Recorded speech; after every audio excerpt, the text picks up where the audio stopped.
Tonight we return to the rain-soaked forests, jagged coastlines, and shadowed mountain ranges of the Pacific Northwest with 7 of the most disturbing true wilderness horror stories you will ever hear.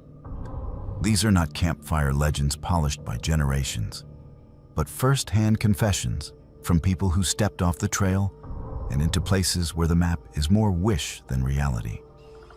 Some of them met predators wearing human faces. Others encountered something older than any town or logging road. And a few still are not certain what they saw stalking them between the trees. Every account in this episode has been traced back to an original source, cross-checked where possible against reports, local records, or matching patterns of incidents, and then reconstructed with care to preserve the voice of the person who lived through it.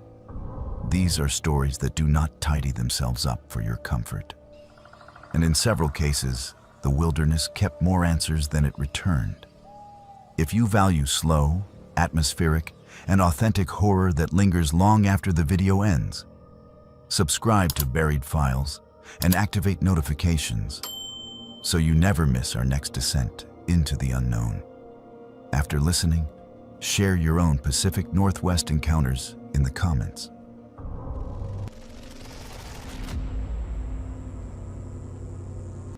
There is a certain kind of silence that only exists above the tree line. City people think they know quiet because they can hear their refrigerator hum at 3 in the morning, or the occasional siren a few blocks away. That is not silence. Real silence is when the world falls away in all directions, and the only sound left is your own pulse pushing blood past your ears. That is what I went looking for the summer I took the fire lookout job. I was 26, a graduate student with a half-finished thesis on environmental policy and a head full of static. My advisor said I was overthinking the framing. My friends said I needed a break. I told everyone I was going to spend 3 months at a remote fire lookout in the Oregon Cascades so I could focus on my research reading without distraction. The truth was more embarrassing. I wanted to disappear in a way that did not look like giving up. The tower had a name that sounded almost romantic on the assignment sheet, something like Eagle Crest. But the building itself was nothing more than a glass box on stilts at the top of a ridge. The only way in was a steep, switchbacking trail that took 3 hours with a heavy pack. Supply runs came twice a month, weather permitting. The rest of the time, it was just you, a radio, a pair of binoculars, and the sky. On my first day, the dispatcher's voice crackled over the radio as I stood in the cab surrounded by windows. "Lookout, this is base. Radio check, over." I fumbled with the headset, the black plastic still warm from the last person's hands. "Base, this is Eagle Crest, reading you 5 by 5, over." My voice sounded too loud in the small room. Outside, the horizon ran in jagged blue waves, layer after layer of ridges fading into haze. Clouds hung like torn cotton over distant peaks. I felt both enormous and very, very small. The routine, once I learned it, was simple. Wake at dawn, check the sky, log weather conditions, scan the 360 degrees of forest with binoculars, looking for the one thing you did not want to see: a thin, unnatural column of smoke. Report hourly, or more if anything changed. Read, cook, pace, watch storms roll in or burn off. At night, call in a final status, and try to sleep in a bed that creaked with every breath of wind. The first week, the radio was my lifeline.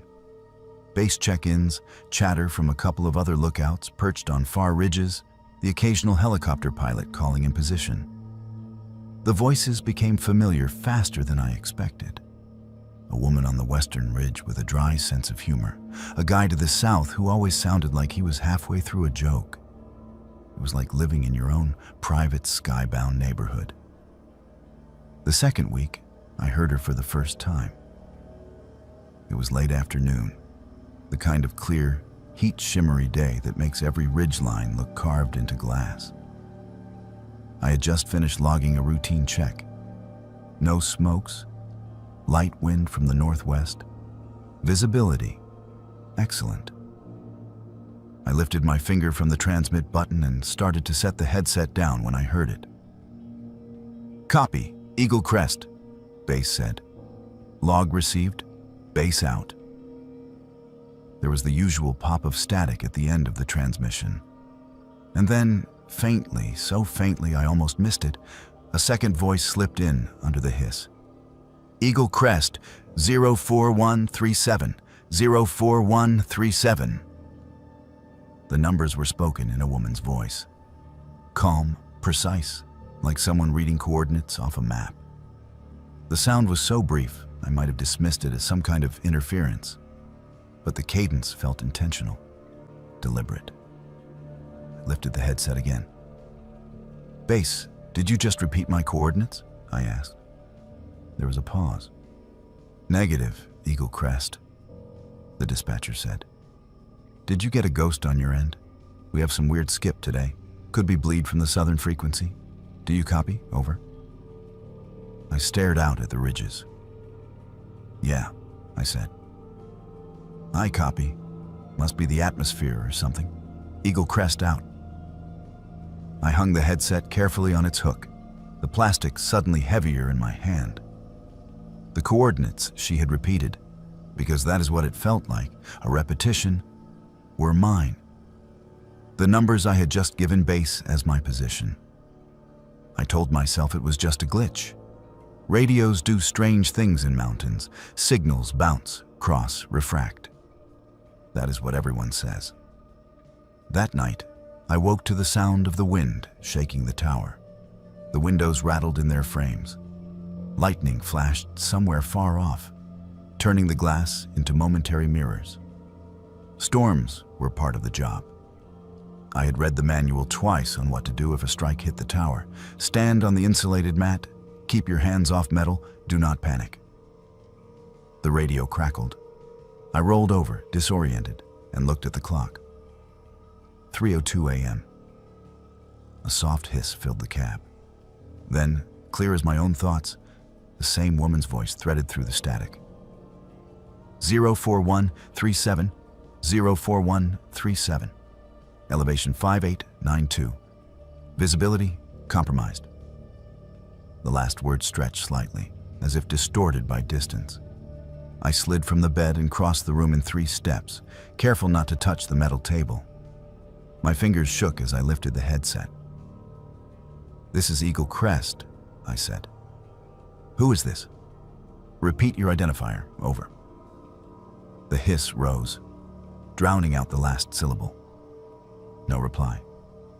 I stood there for a full minute, headset pressed to my ear, listening to nothing but the crackle of the storm. Eventually I set it down and went through the motions. Check the lightning chart, log the time, remind myself that strange echoes happen all the time on these frequencies. Other lookouts talking to their bases, timber crews, pilots. But as I lay back down, the numbers she had spoken dragged through my mind like an anchor.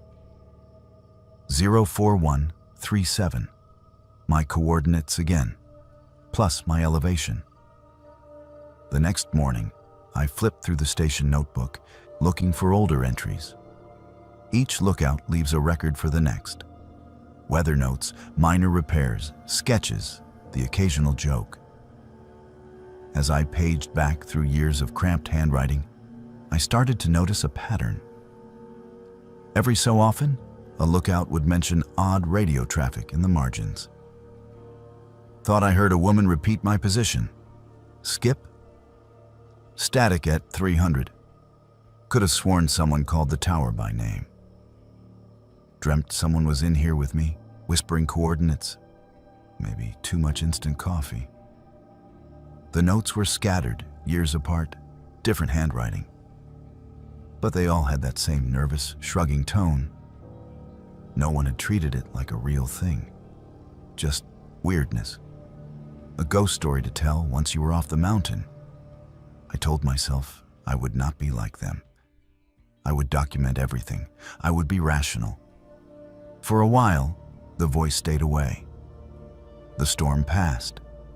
The days became a blur of heat, resin smell, and distant dust plumes from logging trucks. I fell into my own rhythms. I read until my eyes blurred. I wrote pages of my thesis longhand in a spiral notebook. In the evenings, I watched the sun melt into the horizon and thought that maybe I was healing in some hard-to-describe way. Then the voice came back, and it stopped being about coordinates. It was a week later, again around 3 in the morning. I had started to dread that hour, when the night feels thickest. I woke abruptly, heart hammering, with a sense that someone had called my name. Not my last name, not my call sign, my first name, Elodie. The tower was dark except for the red eye of the radio power indicator. The sky outside was blank, starless, clouds blocking any moonlight. I listened. At first, nothing. Just the faint buzz of the fluorescent bulbs cooling overhead, the wind's low hum in the guy wires. Then, Elodie. It was the same voice, closer now. Not in the room, but not as distant as before. Like someone speaking from the bottom of a well. Elodie, copy. 04137. Alone. No smokes. Emotion. Restless. The last word lodged under my skin. Emotion. No one on the fire network talked like that. You reported facts, not feelings.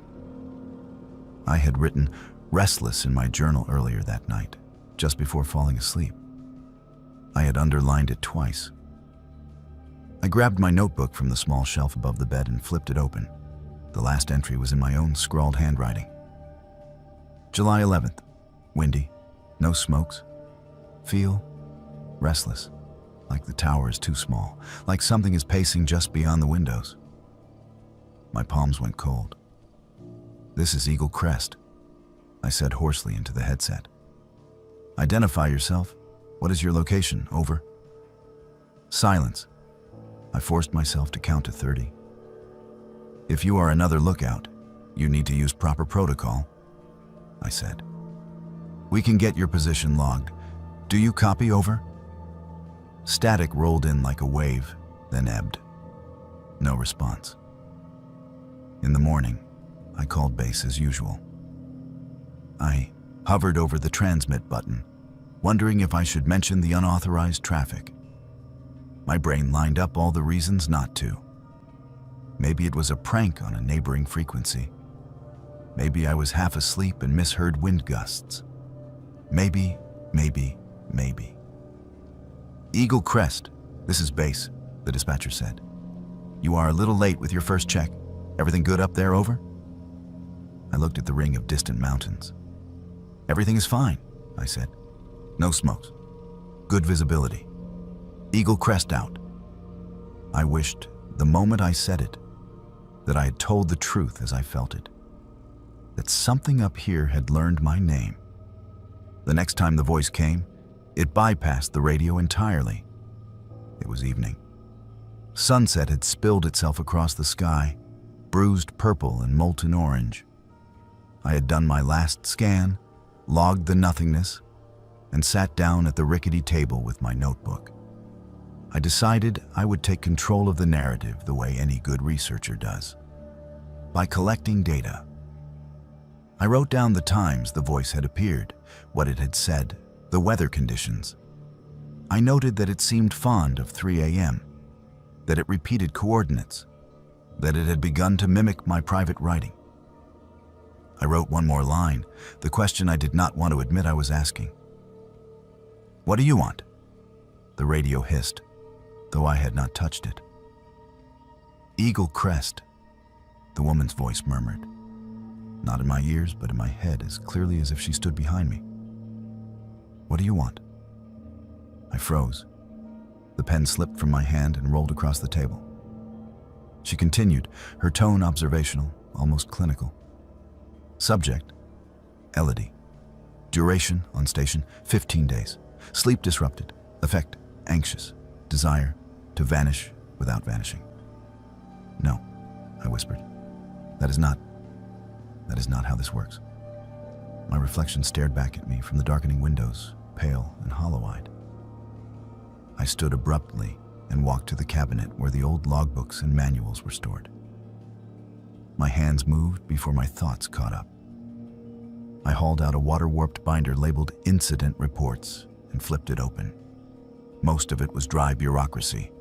Minor injuries, lightning strikes, equipment failures. But in the middle, clipped between pages with a rusted paperclip, was a photocopied newspaper article. Local lookout missing in storm, search crews suspended after 5 days. The photo below the headline showed a woman leaning against the rail of a lookout tower. Wind whipped her hair back from a determined face. The caption named her Beatrice D. I read the article.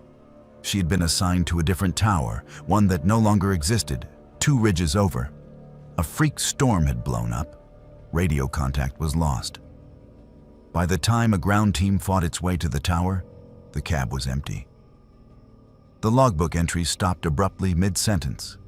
No signs of a fall, no footprints leading away. It was as if she had stepped out of existence. The date was 21 years ago. The coordinates, listed for her tower, were not the same as mine, but close enough that we would have seen the same storms. My skin prickled. I looked at the last page of her recovered notes, reproduced in the file. The final line, incomplete. 0300, heard voice repeating. No more. The radio headset sat on its hook, innocuous, black plastic catching the last light. I did not touch it. I did not say her name aloud. That night, the storm came without lightning. The wind rose, howling around the tower, making the structure shudder on its stilts. Clouds swallowed every star. At 3 a.m., like a clock striking, the radio came alive. Eagle Crest, do you copy? The woman's voice said. Not base, not any call sign I recognized. Just me. I stayed in bed, blanket pulled to my chin, watching the dim red eye of the radio glow. You should respond, she said gently. They will mark you as non-responsive. Who are you? I whispered. A soft, humorless laugh. I am what you came up here to become, she said. Signal with no source, coordinates with no body, a voice logged on paper after the fact. The wind rattled the windows. The tower creaked. My heart pounded so hard I thought it might crack my ribs. You repeat my coordinates, I said. You read my journal. I keep track, she replied, of who is alone, of who wants out, of who is already half gone. Something shifted at the edge of my vision. For a moment, I thought I saw a pale figure reflected in the glass, standing just behind my shoulder. Not fully formed, more suggestion than person. Hair blown back by an unseen wind, eyes like distant storms. If you step outside now, she said softly, no one will know which way you went. There will be reports, searches. The logs will be photocopied. You will be written down more thoroughly than you have ever written yourself. You will belong to this place. My hand found the rough grain of the wooden wall beside the bed. Splinters bit into my palm. I do not want that, I said. My voice shook. I thought I did, but I do not. Silence stretched. The wind moaned in the guy wires like a low human cry. Then you will have to go back, she said at last. All the way back, to the city, to your unfinished life. You will not sleep as well. The noise will never be this clean. But when you wake at 3 a.m., you will still be inside your own walls. The radio fell quiet. The light on its face dimmed to a pinprick. My contract was for 3 months. I lasted another 6 days. I called base and told them I was having health issues. Anxiety, trouble sleeping, intrusive thoughts. All true, if not the whole truth. They were understaffed and clearly annoyed, but they arranged for a relief lookout. On the day I left, I carried the incident binder with Beatrice's article to the edge of the desk, hesitated, then pushed it back. Someone else would need it more than I did. The hike down felt longer than the hike up. With each switchback, the air grew thicker, filled with insects and the smell of damp soil. I turned once, halfway down, and looked back at the tiny square of the tower against the sky. It looked fragile from that angle, like something a gust could peel off the ridge. For a moment, I thought I heard a faint crackle in my pack, as if the radio I had already turned in were still with me. A whisper of numbers. 04137. I kept walking. Back in the city, people asked me how it was.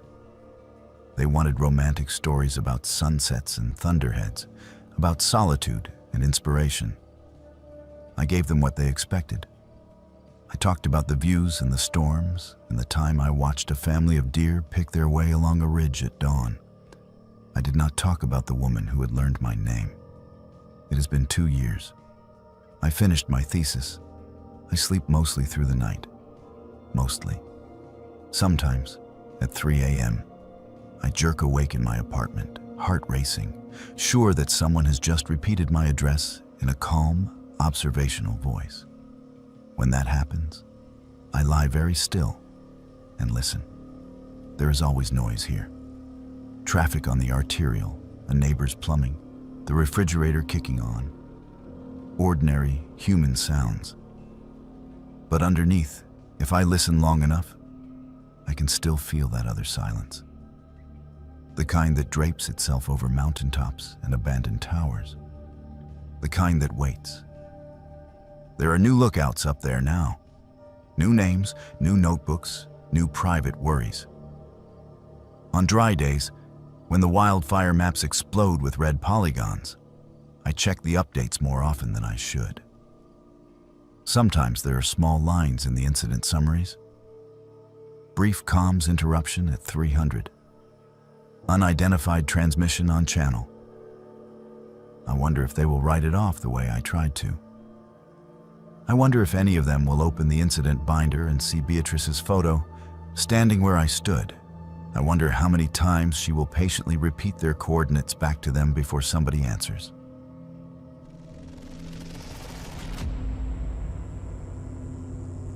It is strange to say that the worst thing that ever happened to me began with what felt like a fresh start.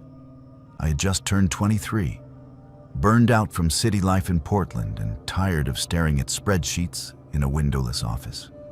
The Pacific Northwest had always felt like a postcard outside the glass, and all I ever did was look at it on my computer's lock screen. So when a seasonal trail maintenance position opened up in a national forest in Washington, I took it without hesitation. I told my parents I needed clean air and open sky. What I actually needed was to feel small in a place that was larger than my anxiety. The town where the ranger station sat was little more than a main street, a shuttered mill, and a bar whose neon beer signs never seemed to turn off. I arrived in late May, when the snow still clung to the high ridges, but the lower trails were opening up. Housing was included, which sounded ideal when you have barely any savings.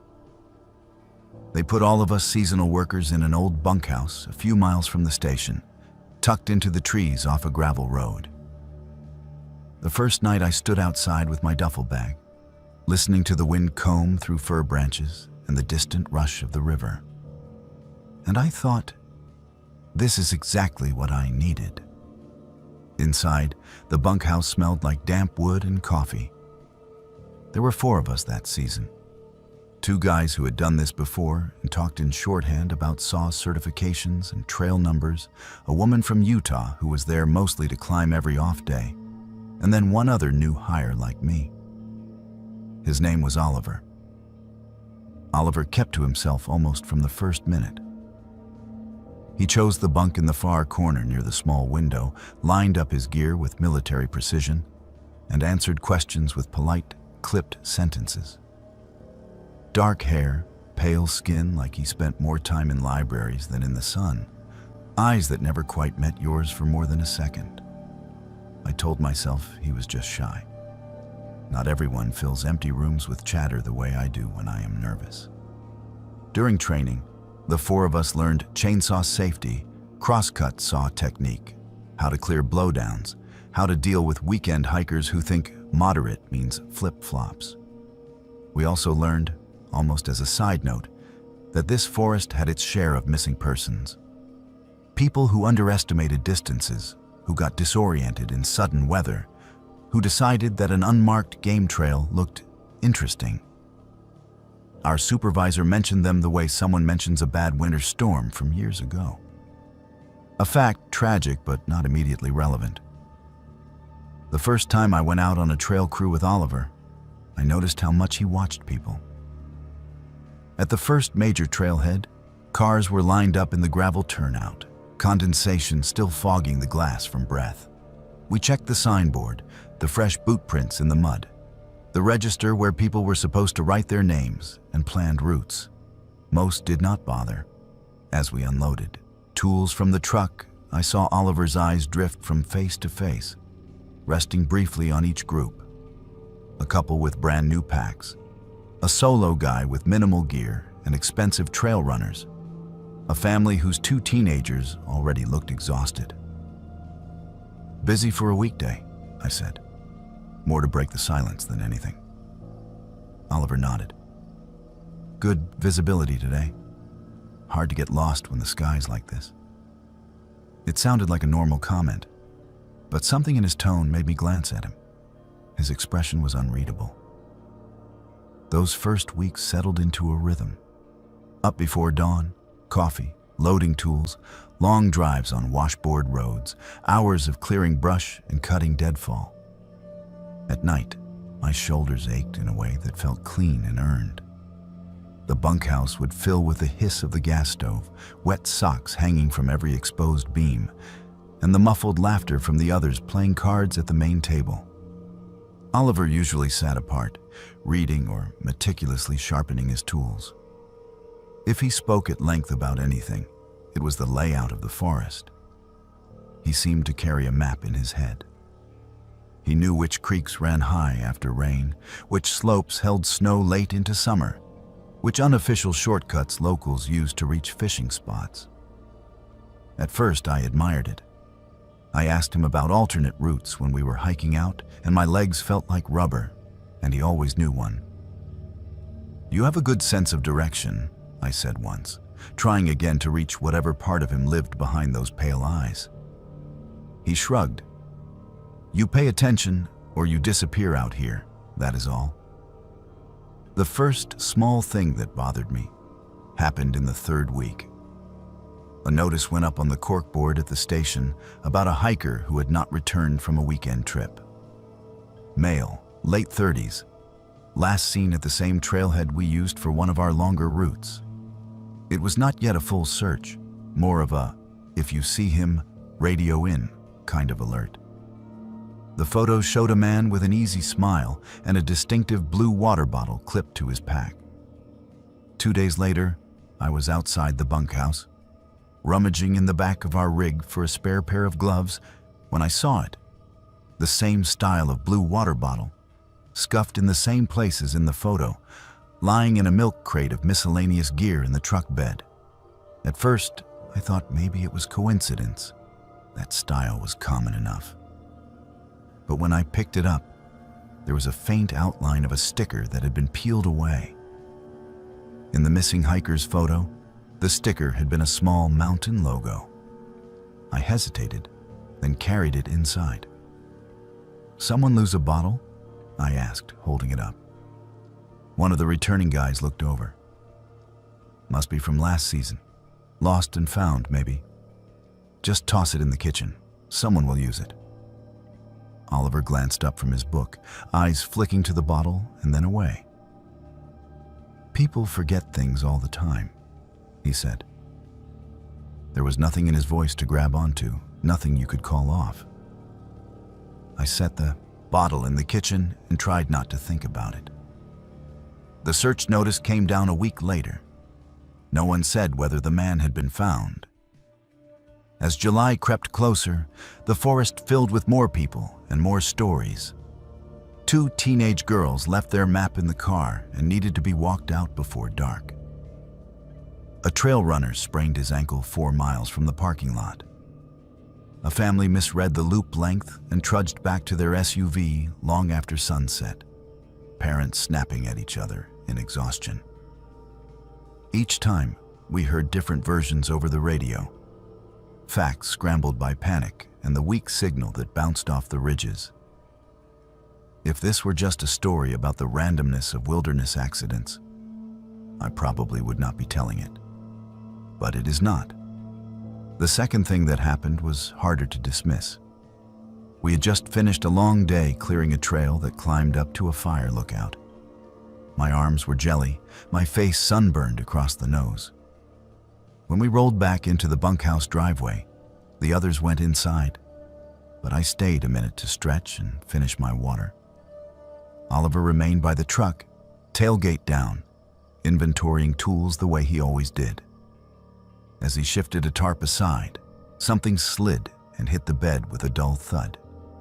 A backpack, old, dirty, with a rip across the top pocket. There was something about it that made my stomach clench.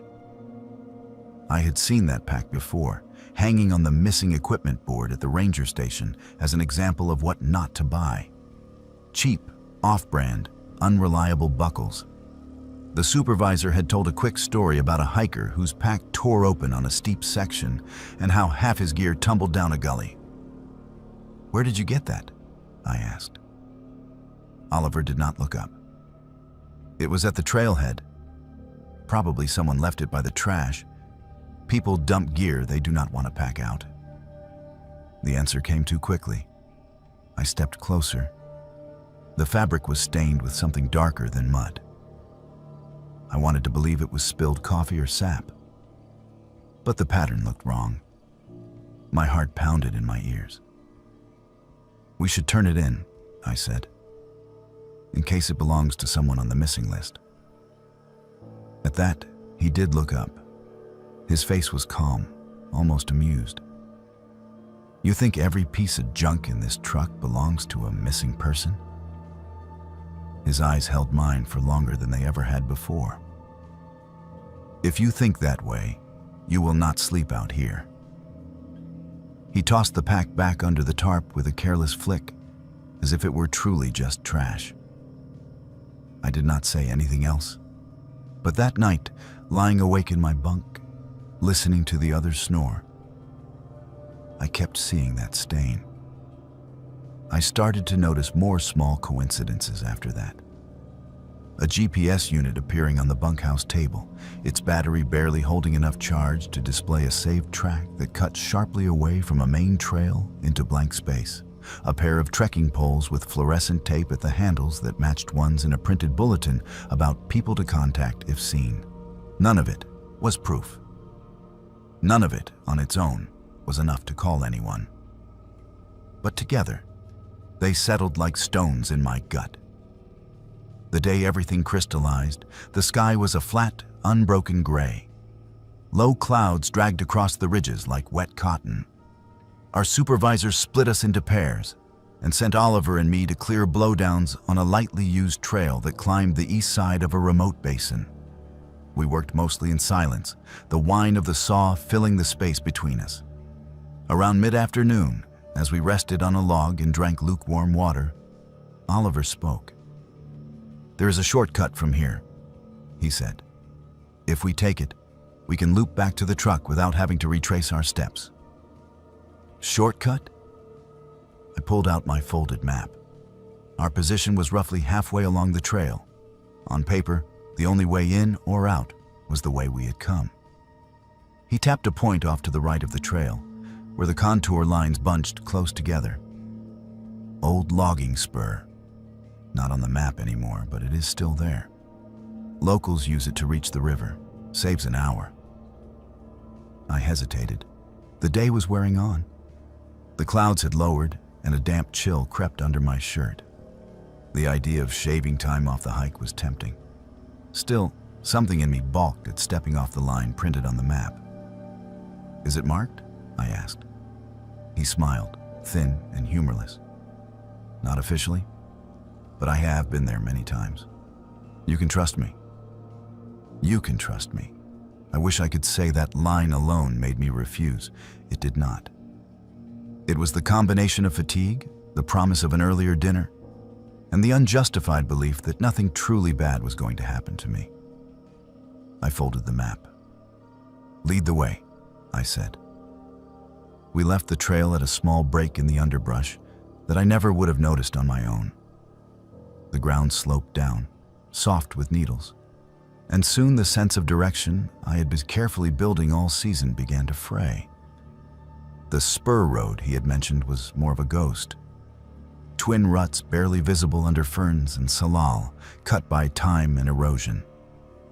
The trees grew close, their trunks draped in moss that swallowed sound. Within minutes, the trail we had left might as well have been in another country. "How much farther?" I asked. "Not long," he said. "You will hear the river soon." The deeper we went, the more that familiar unease returned, that prickling awareness at the base of my skull. Oliver walked a half step ahead, his stride unhurried. The saw rode on his shoulder, like an extension of his body. There was an easy confidence in the way he moved, like someone following a route rehearsed many times. I thought of the missing hiker's water bottle, the backpack, the GPS track leading into nothing. "Do you ever think about them?" I asked, surprising myself. "Who?" he said without turning. "The ones who go missing out here." He considered this. Sometimes, people romanticize the idea of vanishing into the woods. They do not realize it is mostly dumb choices. "Dumb choices," I repeated. "Like following an unmarked spur road?" He laughed, but there was no warmth in it. "You followed me." The trees opened suddenly into a small clearing, no bigger than a living room. The ground here was scraped bare in places, blackened with old fire pits. Charred cans and melted plastic lay half buried in the dirt. It looked like the kind of unofficial campsite teenagers used to drink at and leave behind. In the center, there was a low pile of debris. At first, I thought it was just trash. Twisted metal, shredded fabric, half-burned nylon. Then I saw the outline of a boot. Its sole melted into a warped, tar-like smear. A strip of once bright jacket material fused to the rock, the faint, sickly sweet scent that did not belong to wood smoke. My breath caught. "What is this?" My voice sounded thin in my own ears. Oliver set the saw down gently, as if we had reached some prearranged destination. "People come out here," he said. "They get lost, they get hurt. Sometimes they are never found. The forest keeps what it is given." He looked at me then, really looked, and I saw something in his eyes that made my stomach flip. It was not madness, not the way movies show it. It was something colder, a kind of clinical interest. "How did you find this place?" I asked. "Same way as you," he said softly. "I followed someone I thought I could trust." He took a small step toward me. The clearing felt suddenly very far from any road, any trail, any radio signal. The clouds pressed lower, muting the light. Noise seemed to be swallowed before it could reach the treetops. "I left a note," I blurted, the words tumbling out before I even realized I had planned them. "Back at the bunkhouse, told them which trail we were on, what time we were due back." That was not entirely true. I had scribbled something quickly on the whiteboard that morning, more out of habit than fear. But I said it with the certainty of someone delivering a verdict. For a moment, nothing changed. Then a sound split the quiet. A sharp crack like a door being slammed. It took me a second to realize it was coming from above, somewhere back toward the main trail. A second later, the forest echoed with the distant bark of a radio tone. followed by a faint voice we could not quite hear. Oliver's head turned toward the sound. His jaw tightened just enough for me to see. "Looks like they are checking in," I said, forcing my voice to steady. "We are late." The spell broke, if that is what it had been. He glanced back at me, something shuddering behind his eyes. "We should go," he said. "Weather is changing." We climbed back toward the main trail in a silence so thick it felt like a third presence between us. My legs shook, more from adrenaline than effort. When we finally stepped back onto the honest dirt of the official route, the familiar blaze markers on the trees looked like lifelines. We reached the truck just as our supervisor was radioing again, asking for our location. I let Oliver answer, his voice steady, giving approximate coordinates, no mention of our detour, no mention of the clearing. That night, I sat on my bunk with my packed duffel at my feet. The decision had crystallized somewhere between that burned pile of gear and the first white blaze on the trail back. I went into town the next morning and told my supervisor there was a family emergency. I did not give details. He did not press. I was gone within 48 hours. It has been 3 years. I live in a different state now, in a city big enough that the horizon is made of buildings instead of ridgelines. I still hike, but only on crowded trails where you can always see someone else's brightly colored jacket ahead of you. I still wake some nights convinced I can smell that faint, sickly sweetness of burned plastic and something else. I check news alerts for that forest more than I care to admit.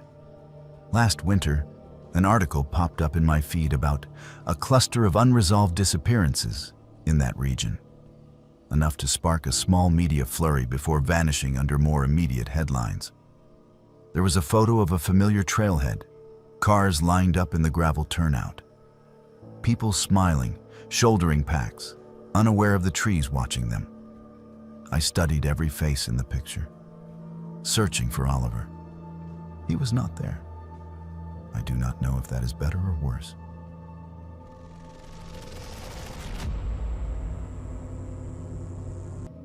My grandmother used to say the forest remembers every bargain you make with it. When I was a kid, spending sticky summers in her little coastal town in the Pacific Northwest, I thought that sounded cozy, like the woods were a big old aunt keeping track of birthday presents.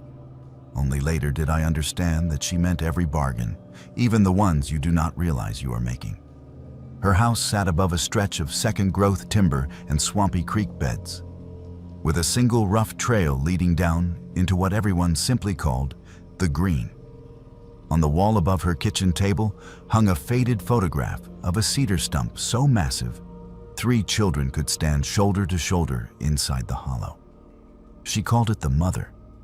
In her stories, loggers who took more than they needed or hunters who killed for sport always found their way back to that stump in the end.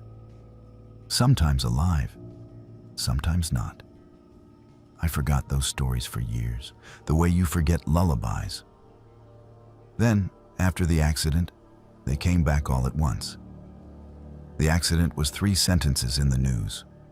A drunk driver, a rainy night, someone else's taillights spinning out of view. My partner, Daniel, walked away with a concussion and a jag of glass in his shoulder. The other driver did not walk away at all. After the court dates and the insurance calls and the endless parade of people saying it could have been worse, we were both left with the same unspoken question. Why did we get to keep going when someone else did not? I was the one who suggested going back to my grandmother's town. She had been gone for years by then, the house sold to a couple from Seattle, but the forest was still there. I told myself we would hike the old trails, breathe the salt and cedar, and somehow drain the poison out of our heads.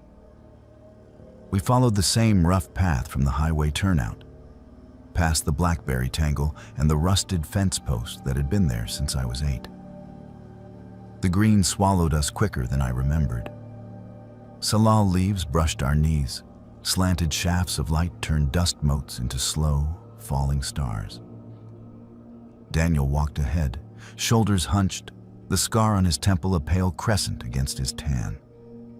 The clearing was not where it used to be. Or maybe the forest had shifted around it. We almost walked past it entirely. One moment there were trees on all sides, the next we stepped into a ring of open light, and there it was. The mother had rotted in the years since that kitchen photograph. The stump was still enormous, taller than my chest, but the wood was furred with moss, its heart eaten out into a dark, damp bowl. Someone had been here recently. Glass jars of berries and coins sat along the rim. A rusted chainsaw blade rested like an offering at the base. And pinned under a stone, edges curling from the damp, was a missing person flyer. The man's face looked tired and kind. Local logger still missing after 3 weeks. These things get everywhere, Daniel muttered, looking away. You okay? I asked. He was already kneeling beside the stump. I dream about this place, he said softly. I did not know what it was, but this shape, like something waiting with its hands out. He touched the moss with the tips of his fingers. For a second I wanted to pull him back, the way you grab a child reaching for a hot pan. Maybe we should go, I said. We can come back another day. Or we can ask it, he said, not looking at me. Like your grandmother would. The way he said it made my skin crawl. I had never told him half of those childhood stories. I opened my mouth to say so and tasted cedar and iron on my tongue. We have nothing to give? I managed. He stood slowly and turned to me. His eyes were wet but not with tears. It was like the color had loosened inside them. We have too much, he said. That is the problem. We did not kneel or chant or cut our palms. There was no ritual. We just stood there, the two of us and the stump and the silent trees. In my head, words arranged themselves without my consent. Take this weight. Take the nights where he wakes up choking. Take the replay of headlights and metal. Take the fact that we are still here when that man is not. The forest listened. I felt it. The way you feel a room listen when you say something you cannot take back. On the hike out, Daniel walked lighter than I had seen him in months. He talked about small things. Coffee shops back home, a movie he wanted to see. How he should call his sister. The knot between his shoulders had loosened as if cut. I, on the other hand, felt like someone had poured wet sand into my bones. Each step was an effort. By the time we reached the car, my hands were shaking. You look pale, he said, frowning. Maybe I am the one who needed this trip less. He drove us back to the city. I watched the green strip past the window and had the irrational thought that if I blinked too long, the trees would be inside the car with us. The nightmares started that week. Not of the accident. Those had been Daniel's, but of wood splitting open. In the dreams, I stood in that clearing as the cedar stump flexed, its rotten heart cracking to reveal faces pressed into the grain. Eyes and mouths, and the faint white half-moon of teeth, all layered like growth rings. Some I recognized from news articles I had skimmed and forgotten. Others were strangers. All of them looked at me with the same exhausted relief, as if I had finally shown up for my shift. You gave it to him, a voice said. My grandmother's, from nowhere and everywhere. You did not think about what it wanted from you. I woke with my jaw clenched so hard my teeth ached. Daniel improved. He started sleeping through the night. They stopped flinching when a car backfired or someone dropped a pan. The guilt that had lived in his shoulders thinned into something manageable. He signed up for a night class. He laughed sometimes from his whole chest. I stopped going outside alone. It took me a while to realize the pattern. Rain made it worse. On wet mornings, every street tree felt like a spine at my back. Cedar, fir, even the sad little ornamental things in sidewalk squares, all of them seemed to lean in when I passed. More than once I thought I heard a low creak above me, followed by a soft, damp sigh. I tried to ignore it. I walked in the middle of the sidewalk. I took buses instead of cutting through the small park near our apartment. The city was not a forest, I told myself. Concrete and traffic and a scattering of trees were nothing compared to the endless green of home. Then, one gray afternoon, I made the mistake of cutting through that park anyway. It was faster. I was late. My umbrella was dripping in my hand. The path curved between a cluster of cedars someone had planted years ago to make the space feel less sterile. I got 3 steps in before the world narrowed. The air grew thick, heavy with the same damp rot smell as that stump.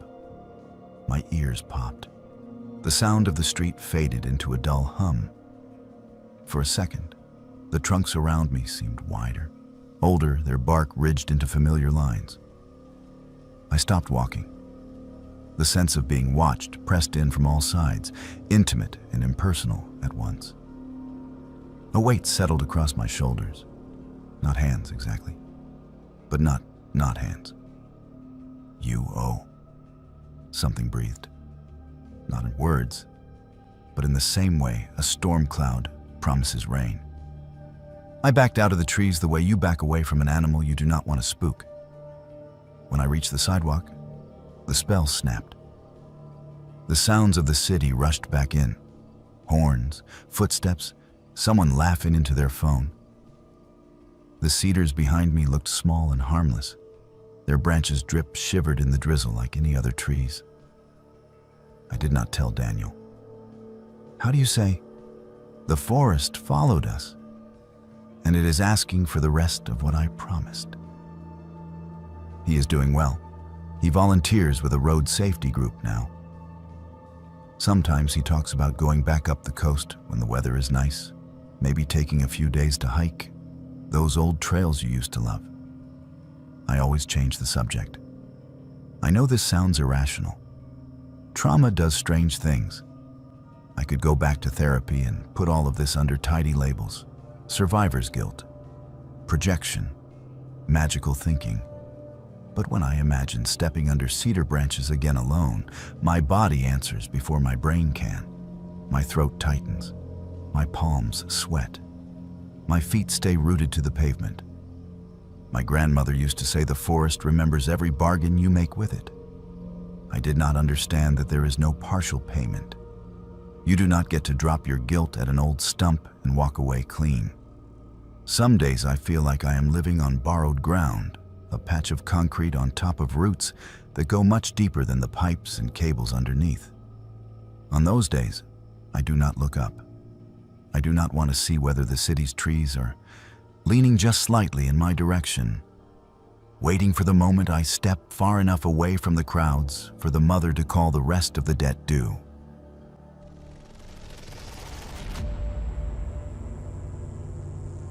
The thing about traditions is that you never really expect them to end. You assume there will always be another summer, another long drive, another set of half-drunk photos taken in the same crooked cabin by the same crooked lake. That is what that place was for us. Proof that no matter how complicated life got in the city, there was still one patch of water and trees that belonged only to our little group. We started going to Cedar Glass Lake the summer after college. It was not on any of the big top 10 alpine lakes lists, which we liked. You reached it by following a pitted forest road in Washington until it narrowed into a tunnel of spruce, then taking a footpath that dropped you into a bowl of blue surrounded by dark slopes. The campground was tiny, just a handful of sites tucked among the trees. No cell service, no motorboats. Just the soft slap of water on rocks and the occasional loon call echoing off the cliffs. By the time everything happened, We had been coming back for 7 years. Same time each August, same group. Me, our unofficial planner, Nate and Mia, perpetually almost breaking up.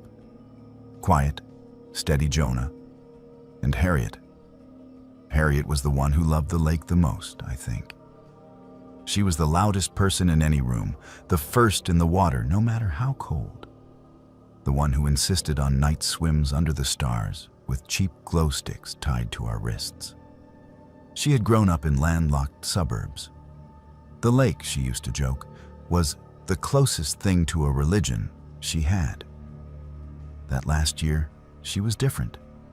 I noticed it even before we left the city, when she slid into the passenger seat beside me. Normally, she would be buzzing, playlist already queued, cramming gas station snacks into the door pocket.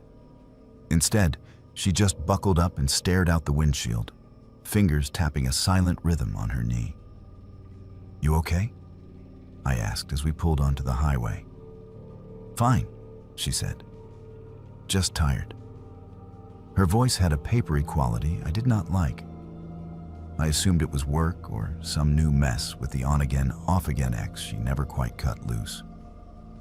I decided to give her space and let the miles unspool in front of us. We rolled into camp late afternoon. Sun slanted across the water, turning it that deep, glassy green that gave the lake its name. While we were pitching tents, Jonah called us over to the bulletin board near the vault toilets. "Look at this," he said. Pinned up among the usual fire warnings and park regulations was a photocopied newspaper clipping. The paper had wrinkled from damp, the ink slightly blurred.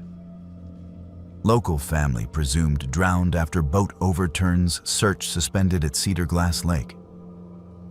The photo showed a man, a woman, and a little boy in life jackets, all squint smiling at the camera from the shore. The article itself was old, from the 1970s, yellowed at the edges. Someone had underlined a paragraph in blue pen. Despite calm conditions, no bodies were recovered. Locals have long regarded the lake as deeper than it looks. I glanced at Harriet. She was staring at the picture so hard her jaw twitched. "Super comforting," Mia said dryly. "Real fun vibe, Forest Service." "It is probably some seasonal ranger's idea of a safety PSA," I said. "Wear your life jackets, kids, or you will end up on the corkboard." But that night, sitting around the fire, I caught Harriet glancing again and again toward the dark outline of the bulletin board, like it was a person standing just outside the circle of light. The second day was for the water. That was the rule. No hikes, no side trips, just the lake. We lazed on inflatable tubes. We took turns on the battered canoe that came with our sight. We let the sun bake the city out of our bones. For a few hours, it almost felt like every other year. Later, as the sky bruised into purple and the trees dissolved into silhouette, Harriet asked me to go out on the canoe with her. "One more time before it gets full dark." "Take a headlamp," Jonah called after us. "Last thing we need is to star in that bulletin board article, part 2. Harriet did not laugh. She just shoved the canoe into the water and climbed in with a sharp, purposeful movement. I followed, kneeling to keep us steady as we pushed off. We paddled without speaking at first, the boat cutting a V of ripples into the smooth surface. Camp lights dwindled behind us. The familiar chorus of frogs and insects rose from the shoreline. Far across the lake, a loon called, that long, mournful note that always made the hairs on my arms stand up. We drifted into the middle, where the water felt wider than it looked from shore. The last of the sunset smeared itself in a faint strip above the hills. The first stars tested the dark. "That article," Harriet said suddenly. "You remember it said they never found them?" "Yeah," I said. "Decades ago, though. This place has probably been searched a dozen times since. You ever wonder she continued, eyes fixed on the mirror's smooth water. Why, it always feels like there is something just under the surface here. I laughed weakly. Wow, that is a great thing to say to the person in the front of the canoe. I am serious, she said. Does it not feel full? Like it is not just water down there? I wanted to make a joke, say something about fish and drowned trees, but the words stuck. My paddle dipped and rose, dripping silver. The sound changed first. I did not notice it go quiet. That is the strange thing. One moment everything was normal. Frogs, a distant car on the far access road, a faint rush from the inlet stream. The next, my brain stumbled on a sudden absence. I lifted my paddle and let it rest across my knees. Do you hear that? I asked. What? Harriet said, though I knew by her face that she heard it too. Nothing, I said. That is the problem. No frogs, no insects, no cars. Even the air felt denser, as if pressed in on all sides by invisible hands. The only sound left was the soft lap of water against the hull and our own breathing. For the first time since we had pushed off, Harriet looked straight at me. Her eyes were too bright in the dim. I read that article online before we came, she said. Not just the clipping, the full thing. It was weirder than that board version made it sound. People on the search crews swore they saw things down there on sonar, shapes that did not move right. They drained part of the lake one winter. It did not get shallower in the middle. It just changed. You are freaking me out, I said, half annoyed. If this is some setup to jump scare me, it is working. Congratulations. She did not smile. She leaned over the side of the canoe a little, as if to look deeper into the water. Do you ever feel like something has been waiting for you? She asked quietly. Not in a metaphorical way? Specifically you. The echo of her words trembled across the lake, too clear in the unnatural stillness. Harriet, sit back, I said. You are going to tip us. She ignored me. In the reflection, I saw us doubled. Two pale faces floating on black, the canoe a thin line between. Then, as I watched, the reflected canoe stuttered. For a second, it lagged behind the real one, then snapped back into sync.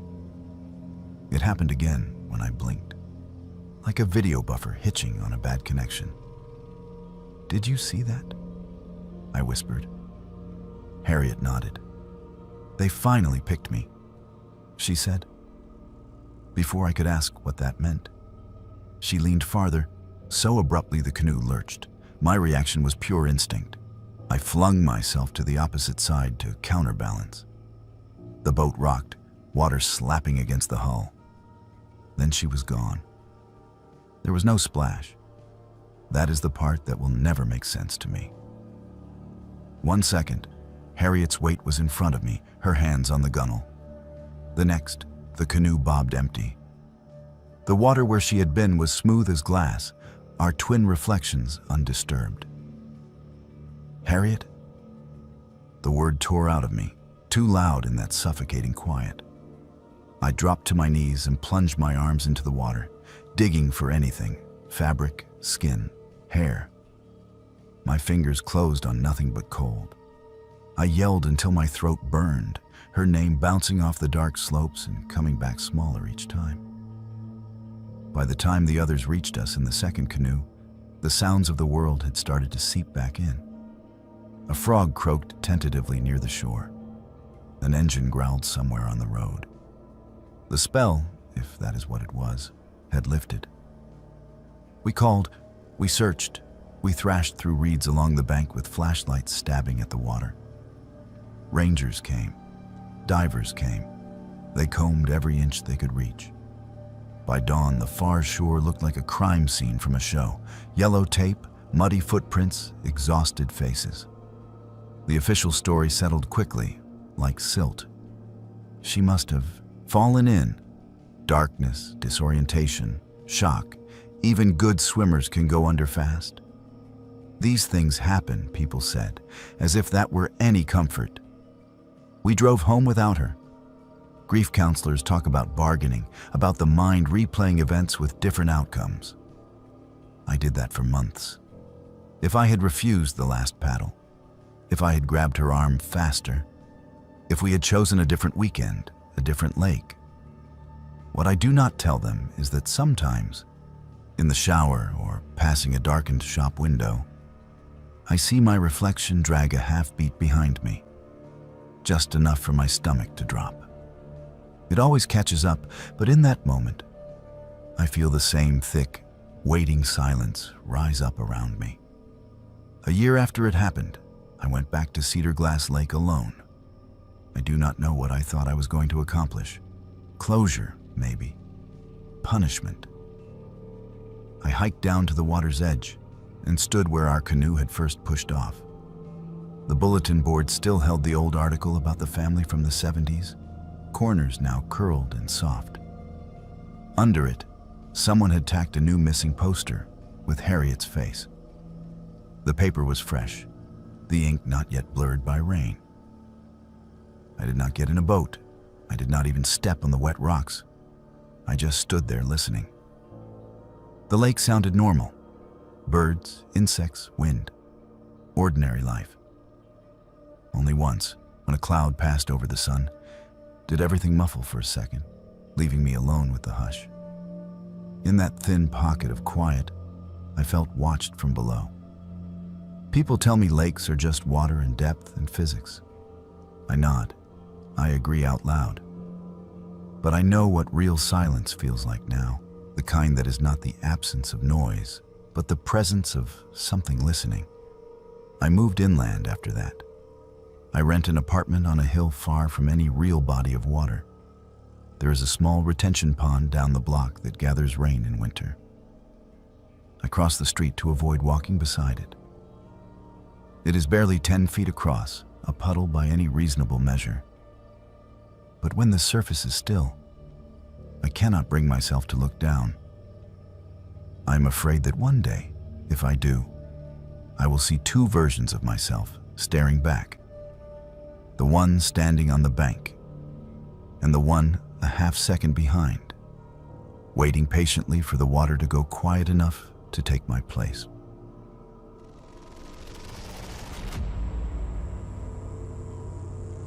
The job that almost got me killed did not look dangerous on paper. It was a contract position with a delivery company that serviced cabins and research sites along decommissioned logging roads in Oregon. I told myself it was temporary, just something to plug the hole in my bank account after my last office job evaporated. I also told myself I had always been good with maps and that being alone in the woods felt more honest than being alone in a cubicle. Most days, it really was simple. I would load the truck at dawn, punch my route into the handheld GPS, and spend the rest of the day following a web of gravel roads that snaked into the foothills. Packages were mostly boring: tools, non-perishable food, replacement parts.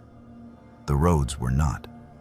Some still had faded Forest Service numbers nailed to trees.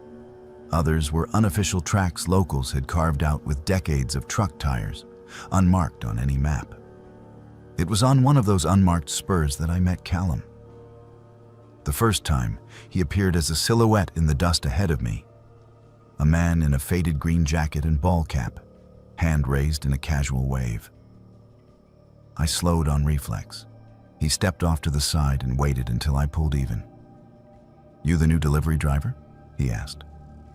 His voice had that soft Pacific Northwest drawl, vowels rounded by rain. "Guess so," I said. "I am still learning the roads." He smiled, just enough to show teeth. "Everyone is," he said. "Roads change out here more than people think." He told me he lived up near the ridge and sometimes flagged trucks when tourists got stuck or a tree came down. He gave me directions around a washout that had eaten half the road a mile ahead. They were accurate. When I checked the updated route later, I realized he had shaved nearly 40 minutes off my day. After that, I saw him a lot. He would appear at junctions just as I was pulling out a map, leaning against a stump or a boulder like he had been there all afternoon. He always knew where I was headed before I told him. "Cabin with the blue tarp roof? Stay left at the fork, right at the busted culvert," he would say. Or, "Research station with the weather tower? Do not bother with the old bridge. It is rotten. There is a newer crossing upstream." At first, I was grateful. The handheld GPS only knew so much. The company's paper maps were old photocopies of older maps. Callum seemed to have the whole network memorized, not just the main lines, but the forgotten spurs and skid roads. "You must have grown up out here," I said once, when he hopped up onto my bumper to sit while we shared a lukewarm thermos of coffee. "You could say that," he replied. "I pay attention. That is how you stay alive in country that does not care if you are breathing." I laughed, but he did not. The small things started to bother me before the big thing did. One afternoon, as we stood by the truck reviewing my remaining deliveries, he said, "You have 4 left, right? 2 up canyon, 2 on the ridge." I frowned. I had not told him that. The manifest was folded in my pocket. My handheld was still on its clip inside the cab. "Lucky guess," he said when he saw my expression. "You've been running the same loop all week. Easy pattern." He was right. It could have been that. Except the next week, when my route changed completely, he still knew. "New cabin on the list," he said as he slid down an embankment to meet me. "Old logger's place, a lot of junk in the yard. Be careful backing out. People disappear up that draw." He said it so casually that I nearly missed the last whole part. "Disappear how?" I asked. He shrugged. "Weather, bad choices, other people. Take your pick." After that day, I started filling out my end-of-shift reports in more detail. I wrote down when and where I ran into him, even though there was no box for frequent, helpful stranger.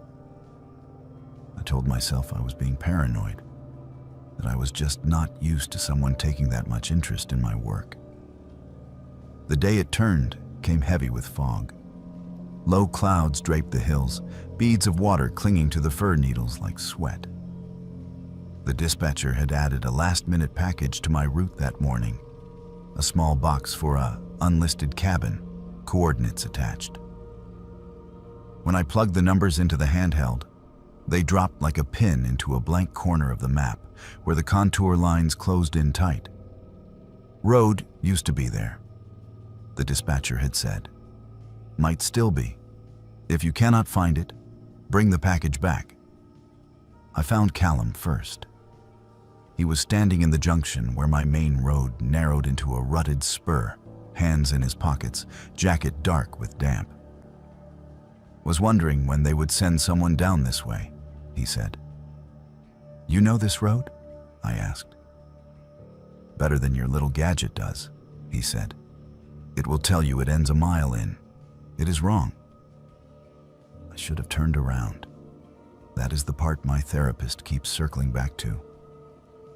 "You saw the sign," she says without saying sign, "and you drove past it anyway." "Cabin for these coordinates," I said, holding up the handheld. "You know it?" He did not look at the screen.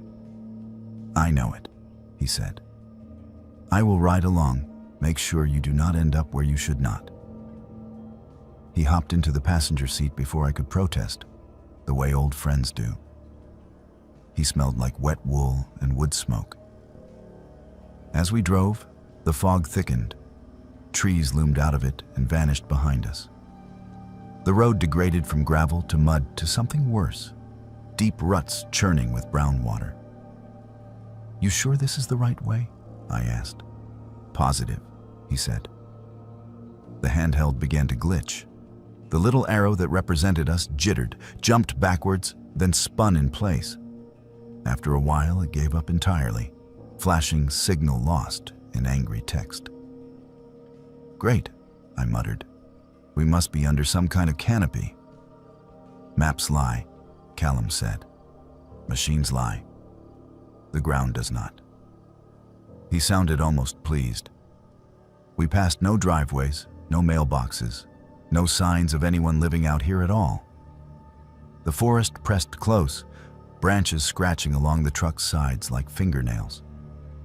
The world narrowed to the twin beams of the headlights and the hood bucking under my hands. "I did not think there were still cabins this far in service," I said, if only to puncture the quiet. "Depends on what you mean by service," he replied. We rounded a bend, and the road simply ended.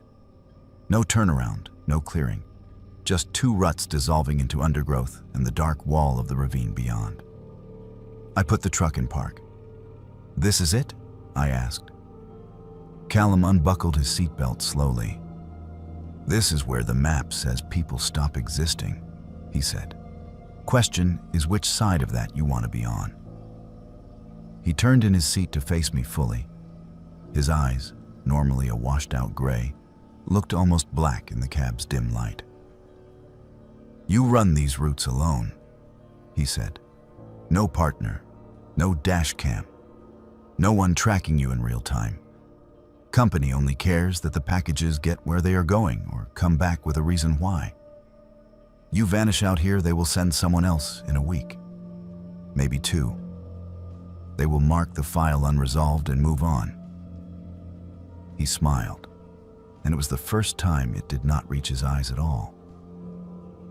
"Or," he continued, "you stop being cargo, and you start being someone who decides which trucks make it back to the depot. Who learns where the soft spots are, who owes who favors. There is always room for one more person who knows how these roads really work." My mouth went dry. "Are you asking me to, what, help you rob trucks?" He laughed, a short, harsh sound. "You think this is about theft? Sometimes a truck is worth more empty. Sometimes someone wants a person to disappear without the fuss of city cameras and witnesses. These roads are good for that, have been for a long time. You have a choice. Be helpful or be missing." The package on the seat between us suddenly felt like a prop in a bad play. I forced my voice to stay level. "You think I did not tell anyone where I was going today?" He tilted his head, studying me. "You might have. Most do not." "I radioed dispatch before I came up this spur," I lied. Gave them the coordinates, told them I was with a local named Callum who offered to guide me. His jaw twitched just enough. "You should not lie so easily," he said softly. "It makes people wonder what else you are good at." Outside, the fog thinned for a moment, revealing a slice of sky. Somewhere far off, a chainsaw snarled to life, then cut out. The ordinary sound of work, but it threaded an anchor into me. "Either way," I said, fingers inching toward the gear shift. "They know I am late. They know where I am supposed to be. If I do not check in on schedule, someone will come looking." We both knew how thin that assurance was. Search areas out here were measured in drainages, not blocks. But it gave me enough courage to act. I slammed the truck into reverse and stomped the gas. The tires spun in the mud for a heartbeat that felt like an hour, then grabbed. The truck lurched backward. Callum grabbed the dash to steady himself. "You are making a mistake," he snapped. "So write me up with management," I said. "Tell them I ignored your helpful advice." Branches screeched along the side as we bounced back down the spur. He did not try to grab the wheel. That scared me more than if he had. He just watched me drive, eyes flat and assessing, as if deciding whether I was worth the effort. At the junction, I cranked the wheel, got us back onto the main road, and did not stop until we hit gravel, then pavement. then the familiar, ugly box of the depot rising out of the mist. I wrote "Unreachable, Road Unsafe" on the package and dropped it on the clerk's desk. My hands shook so badly I had to sign my timesheet twice. I did not see Callum again after that. Not in person anyway. Sometimes, though, his absence felt more deliberate than an accident, like he had simply stepped sideways out of my route into someone else's. I quit 2 weeks later. Officially, it was because of better opportunities. Unofficially, it was because I started noticing how many small news stories began the same way. Local driver fails to return from rural route. Vehicle found abandoned on logging road. The kind of pieces that bubble briefly up the feed and sink under bigger headlines. When I drive in the city now, I still catch myself glancing at the mirrors more than most people. Not for cop cars or tailgaters, but for a shape in a faded green jacket standing at the edge of the road, hand raised in that easy, casual wave. I have learned to take the long way around any dead end. Out here, a road that looks like it just stops rarely does. It just keeps going where the maps decided people did not need to follow.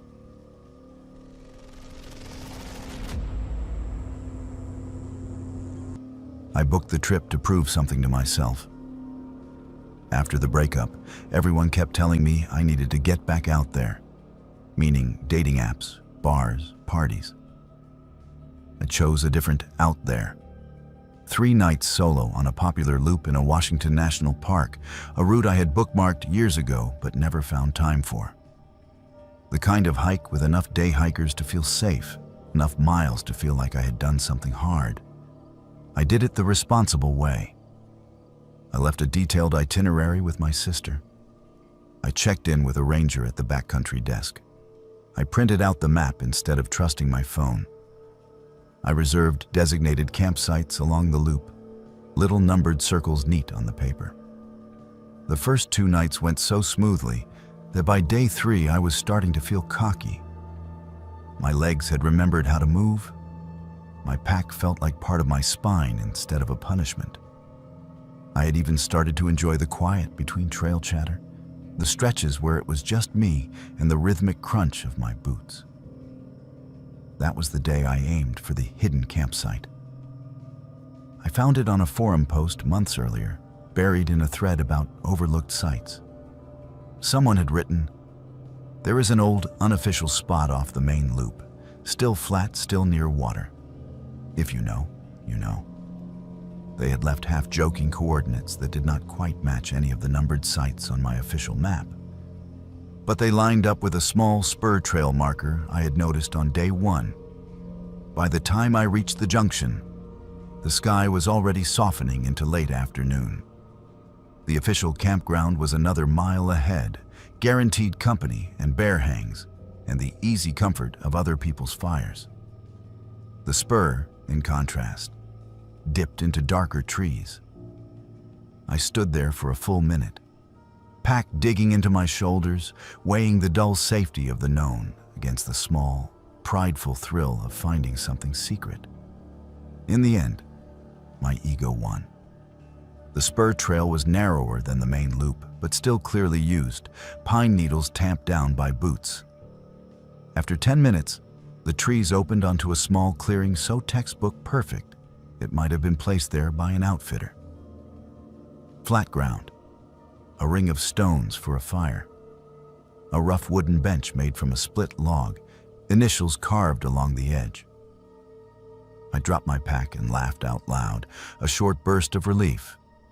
I had half expected to find nothing, to be forced to backtrack to the official site by headlamp.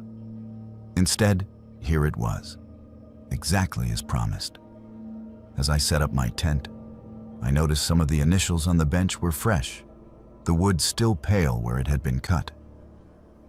One set stood out, J. Papuas P, carved inside a crooked heart. The letters were deep, as if whoever had made them wanted to make sure they never faded.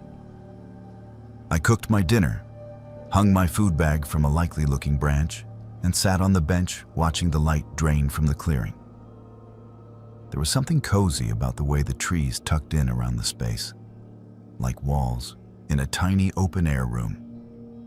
I could hear the creek off to my left, the soft rush lulling and constant. I was zipping my sleeping bag when I heard footsteps on the trail. They were quick and light, not the heavy clomp of someone carrying a full pack. A second later, a woman's voice called, "Hey, is it okay if I come in?" A headlamp beam bobbed at the edge of the clearing. "Yeah," I said, sitting up. "Sure." She stepped into view, lowering the light so it would not blind me. She looked to be in her early 30s, about my age, with dark hair pulled back in a braid and a red bandana looped loosely around her neck. She held a small day pack, not nearly enough for an overnight stay. "Sorry," she said, giving me an apologetic smile. I was not sure anyone still used this spot. I have not seen it listed in years. "That is kind of the point, I guess," I said. "I found it from an old forum thread." Her smile widened. "Same. I am Josephine," she said. "Mind if I share the fire for a bit? I promise I am not a murderer." The line was so cliché it disarmed me. I stepped out of the tent and nodded to the log bench. "Go ahead. I am just glad to see someone else knows this place exists." We slipped into the easy talk that hikers have. Trail conditions, gear, the odd satisfaction of dehydrated meals. She knew the park well, rattling off alternate routes and little side lakes like someone who had been here many times. At some point, the conversation turned to solo hiking. She asked who knew where I was, how specific I had been with my itinerary, whether I had posted my plans on social media. It was framed as concern. A lot of people overshare, you know. It is not safe. But the questions themselves were precise. "Your sister knows the exact sites?" she asked. "Like this one too?" "Just the official ones," I said. I told her I might improvise a little if I found something cool. I heard myself say it and felt a flicker of doubt. Saying it out loud made it sound dumber. Josephine tilted her head. In the firelight, her eyes looked almost colorless. "So, hypothetically," she said lightly, "if you did not show up on schedule, they would start looking on the main loop." "I guess," I said. "There are only so many places to camp out here." "True," she said, "but there are more places than people think." A log shifted in the fire, dropping a spray of sparks. For a heartbeat, the clearing brightened. In that flash, her face looked wrong, not monstrous or deformed, just blank, like someone who had practiced making the right expressions without ever feeling them. The air felt suddenly colder. "What about you?" I asked, forcing my tone casual. "Who knows you are out here?" She smiled again, but did not answer that question. Instead, she leaned her elbows on her knees. "Do you ever think about how many people have slept right here?" she said, nodding. "At the tent pad. How many stories cross through one little patch of dirt? Weddings, breakups, people trying to get over something, people never making it back." It should have been a normal campfire musing. But the way she said people never making it back sat heavy in the air. I glanced at the bench. J plus P, sharp and new. "You were here with someone before," I said quietly. For the first time, her expression flickered. Then she laughed too quickly. "Everyone is here with someone before," she said. "That is what makes it a good campsite." We talked a little longer, but the rhythm was off. I felt like prey trying not to look like prey. Eventually she stood, brushing pine needles from her jeans. "I should head back," she said. "I am at one of the numbered sites, friends waiting. You know how it is." "You hiked in with just that?" I nodded at her small pack. "Light and fast," she said. "I like to move." She stepped to the edge of the clearing, headlamp flicking back on. Just before she disappeared into the trees, she paused. "Hey," she said. "You did not post about this spot online, did you? Places like this get ruined when too many people know." "No," I said. "I did not." "Good," she said.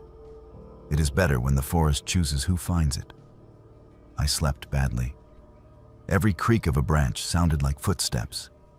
Every gust of wind felt like breath on the tent wall. At some point, exhaustion dragged me under. When I woke, the clearing was bright with mid-morning light. For a blissful second, everything felt normal. Then I stepped outside. There was no fire ring. The circle of stones, the blackened ash, the half-burned log.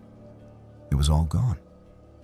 The ground where it had been was covered in undisturbed pine needles and tiny ferns, as if no one had built a fire there in years. The bench was gone too. In its place was a scatter of moss-covered rocks. My tent and my footprints were the only signs anyone had camped there at all. My heart hammered in my throat. I spun in a slow circle.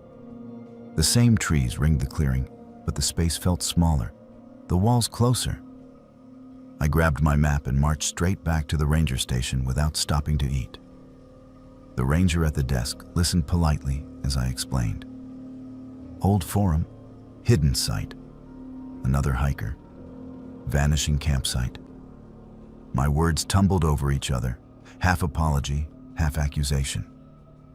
He unfolded a large laminated map and traced our loop with a blunt finger. "There used to be a few unofficial spots off that spur," he said finally. "We decommissioned them years ago. Too many impact issues.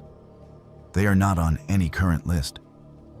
There should not be a fire ring there at all." "There was," I said. "And then there was not."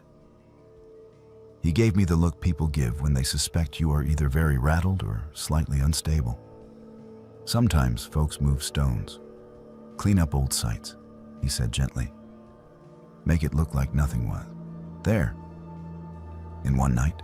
I asked, without leaving any sign.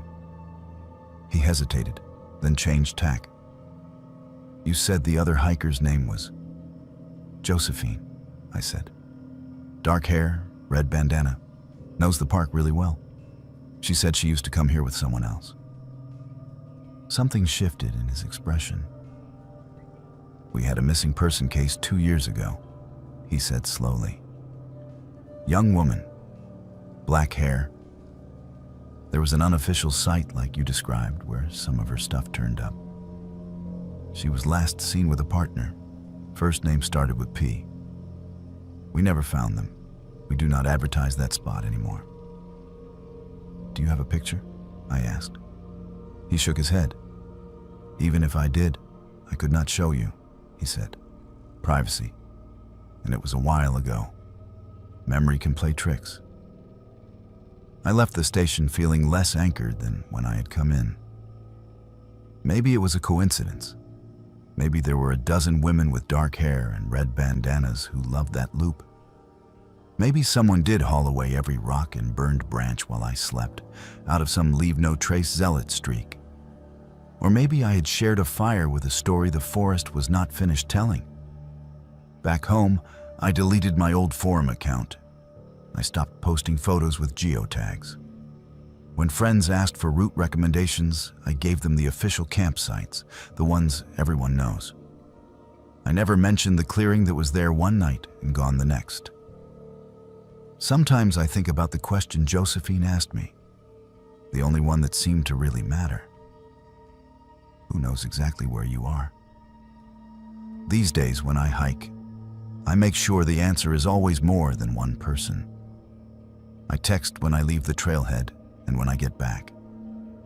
I stay where the maps say I should be.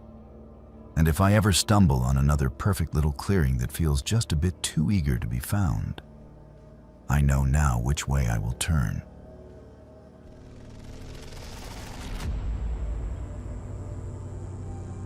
People talk about summit fever like it is some dramatic thing, a madness that grips you near the top and makes you reckless. In my experience, It is much quieter than that. It is just the slow, creeping idea that turning back would mean all the weeks of training and gear and planning were for nothing. That is the thought that had been circling our group for 2 days on Mount Rainier when the voices started. There were 4 of us on that attempt. I was the least experienced, the one who still double-checked every knot like a nervous student. Then there was Mia, tough and wiry, who could climb all day and still crack jokes in the tent. Our guide was an older climber named Sam, patient in the way only people who have watched a lot of egos deflate at altitude can be. And then there was Rupert. If mountains could shape-shift into people, they would pick someone like him. Calm, methodical, solid. He never bragged about his experience, but every guide we passed on the lower glacier knew him by name. When he said a bridge was safe, you crossed it. When he said we were done for the day, you did not argue. The forecast had looked decent when we left Paradise. A small system brushing the upper mountain, winds increasing overnight, nothing unusual for that time of year. We made high camp in a basin that felt like a frozen bowl of light. Tents dug into snow walls, stoves roaring, headlamps bobbing like fireflies as teams moved through their routines. Above us, the upper slopes glowed faintly under a half moon, ridges and seracs cast in silver. Alarm at midnight, out by 1, Sam had said. If the wind is too bad, we reassess. The mountain will still be here next year. We all nodded. No one meant it. Sometime before the alarm, the wind arrived. It came first as a low hum in the tent fabric, then a full body shove, a hand pressing hard against every surface. Snow hissed past, grains rattling against the nylon like sand. The temperature dropped so fast, the moisture in our breath froze along the seams. Sam crawled out to check the lines and came back with his face stiff from cold. Gusts are ugly, he said. We watch for a window. Hydrate, but stay in your bags. No one is going anywhere until I say. I lay there in the dark, listening to my own breathing. The sound of other teams moving outside, zippers, muffled shouts, faded as more people made the same calculation. Not tonight. The walls of the tent bowed and flexed. Somewhere in the white noise, I drifted into the thin, unsatisfying half-sleep of altitude. What woke me was not the wind. It was a sound threaded through it. At first, I thought it was the fabric squealing on a different pitch. Then it came again, cutting cleanly across the gust. A high, raw scream. I froze.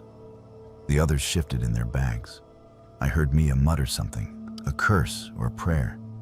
Another scream, closer this time. Human, wordless, stretched to the point where it barely sounded like a person. Someone is out there, I said, my voice too loud in the tent. Sam's headlamp snapped on. Stay put, he said. Could be the wind playing tricks. Another scream answered him. This one carried something like words, shredded by the gusts. Help. Please. My heart punched against my ribs. Sam, I said, that is not the wind. He was already unzipping the vestibule, sticking his head out into the storm. A blast of cold air knifed in. He ducked back inside quickly, snow crusting his eyebrows. I do not see anyone, he said. Visibility is garbage. Sound carries weird up here. Could be from the root, could be lower. We rush out there blind, we become the rescue. Mia swallowed hard. We cannot just lie here while someone screams for help. We all looked at Rupert. He had been quiet so far, eyes open in the dim, listening like someone tuning an instrument. Another scream rose, catching on that same, almost word. Help. Stretched into something between a wail and a warning. He shook his head slowly. Listen to the timing, he said. It is riding the gusts almost exactly. Every time the wind drops, you hear it. That is not someone stumbling around camp. What else would it be? I asked. He did not answer. The radio crackled then, making all of us jump. A clipped voice came through, half buried in static. "Hi, Camp. This is Ingraham. You hearing anything odd up there, over?" Sam grabbed the handset. "Copy that. We have been hearing something that sounds like calls for help. No visual. Any parties unaccounted for on your side? Over." "Negative," came the reply. "Everyone that went up is back in. Our folks are getting spooked. Some of them say it sounds like a woman. No female climbers on our ropes tonight. Over." We all went very still. Another scream tore across the ridge, higher than before, carrying a shape that made my skin crawl. It sounded like my name. Not perfectly. Like someone trying to remember it from a long time ago, syllables dragged out of a frozen throat. But close enough that my stomach lurched. "Did you hear that?" I whispered. "Hear what?" Mia asked. "It said..." I stopped. Saying it out loud felt like giving it weight. In my head, the sound replayed, and with it came a memory I had been careful not to dust off too often. Penelope, standing at the base of a different mountain years earlier, her cheeks red with cold, grinning at me over her shoulder. "Relax," she had said. "You worry enough for both of us." We had been caught in an avalanche 2 hours later. I had walked away with bruises. She had not walked away at all. The last thing I remembered of her was that same grin, swallowed in white. Another gust hit the tent. The scream came with it, dragging my name again, closer to recognizable. I must have made a sound, because Rupert turned to look at me fully. In the headlamp's glow, the lines on his face seemed deeper. "Who is Penelope?" he asked quietly. My mouth went dry. "I never said her name," I managed. "You did not have to," he said. "You were not the first person to bring a ghost up here." Something in me wanted to argue, to tell him this was just stress and thin air twisting my thoughts. But there was a stillness in his gaze that cut through the noise. "The mountain keeps stories," he said, "of every time someone yelled into a storm and no one came. Sometimes, when the weather's right, it plays them back. Sometimes it mixes them with whatever you are already carrying. So those..." Mia started. "Those could just be echoes. Old calls." "Could be," he said.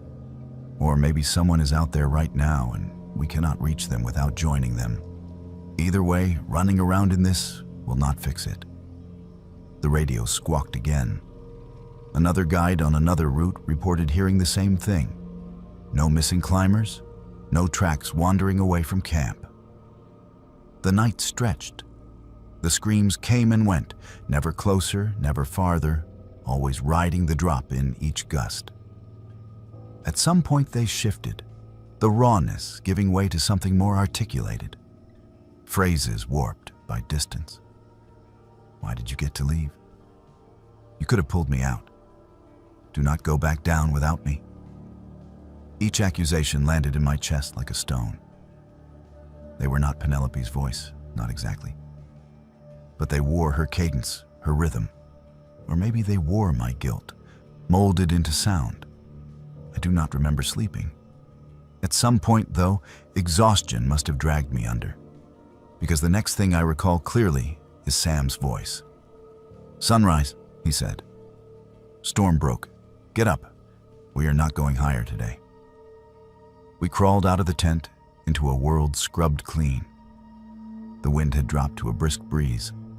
The sky above the summit was clear, a cold, impossible blue. Other teams were emerging from their battered tents, radios in hand, faces drawn tight. The route above us was empty. No wandering figures, no collapsed silhouettes. When we scanned the slopes with binoculars, all we saw were wind-scoured ridges and the faint furrows of previous climbers' tracks already half filled in. The snow around camp told its own story. It was a mess of boot prints and crampon scratches. the busy script of a small, nervous village. Outside our tent, beyond the churned-up zone, the surface lay untouched. No lonely set of prints leading into the white. We all heard that silence in the same way, as proof and as accusation. Down at the ranger station hours later, reports trickled in. Different teams on different parts of the mountain had heard the same thing. Screams in the storm, sometimes male, sometimes female, sometimes sounding like people they had lost. No missing persons were filed. No abandoned camps discovered. Atmospherics, one ranger said. Sound bounce. People get spun up in bad weather, start hearing what they are afraid of. Happens more than you think, I nodded. Because that explanation was the only one that let me sit still in my own skin. It is easier to believe your brain lied than to accept that a mountain might have a memory. We drove back to the city in near silence, the summit untaken. Everyone I told later chalked it up to stress. You made the right call, they said. No peak is worth dying for. The usual platitudes. I did not tell them that I almost opened the tent and walked out when I heard my name. That some part of me was halfway to unclipping from the rope before I even fully woke up. I did not tell them that the words I heard from the storm were the same ones I'd been saying to myself for years. Why did you get to leave? You could have pulled me out. Now, whenever a winter storm rolls over the city at night, the wind squeezing itself between apartment buildings, I lie awake and listen. It is a different sound than the high-altitude howl, tuned to brick and glass instead of ice and rock. But every so often, under the gusts, I think I hear a familiar edge, a stretched syllable that wants to become my name. I do not climb big mountains anymore. I tell people it is my knees or my schedule, or that I never loved the cold. The truth is simpler and harder to say. There is only so many times you can stand in a place that amplifies every unfinished story inside you. The mountain will still be there next year, just like Sam said. So will that storm, somewhere in its ridges, replaying itself for whoever happens to be high enough and hollow enough to hear it. I am not sure whose voices they will catch next. I only know that for once, I chose to walk away, while I could still tell the difference between the wind and the part of me that wants to answer it.